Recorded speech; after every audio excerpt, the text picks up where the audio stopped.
The Ravens came out with a lot of fire, down a couple key pieces last night offensively. A lot of creativity, a lot of interesting formations to my eye, a lot of tags and wrinkles out of formations that look the same or that are meant to look the same. One play they had a lot of success running last night was GT lead counter. That's the play we're going to look at in this video.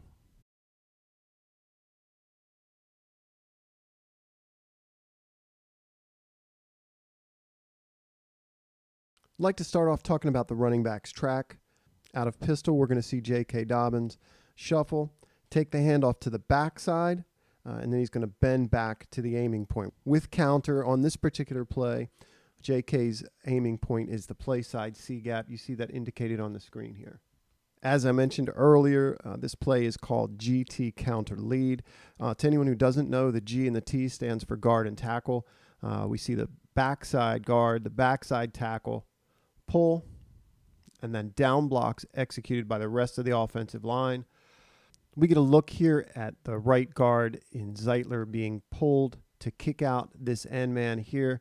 And then Moses, who appears very athletic, is going to lead through C gap with Dobbins following.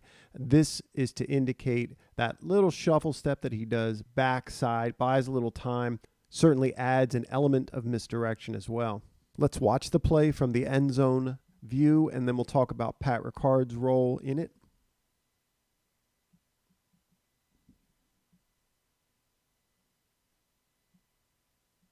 Pat has been shifted into the sniffer role pre-snap.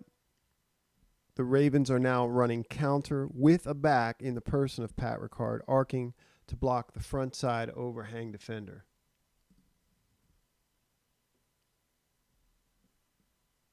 It's interesting to me that the Ravens effectively set two traps here, play side. One with Ricard that we'll look at from the end zone angle, and this one by Mark. Just a lot of nuance in terms of setting these runs up. You can see him head directly at the overhang defender. That will get his attention. See him square up to take Mark on, and then he is trapped by Pat, and you can see that gap open up. Good blocking downfield, too. You can see Dobbins might have had a chance to bounce this outside. This guy's probably going to spin and contain. You see that same element of subterfuge here on the end man by Pat. Just a little shoulder and head fake that way. Jab step inside. Just gives a little bit of a pause, and they trap him with that guard pulling. I'll pull it along in slow motion so we can see these blocks happen. You can see that fake by Ricard. End man's trapped. Mosley, very athletic, gets the middle linebacker. Really nice job by Mosley there. And then the blocks downfield.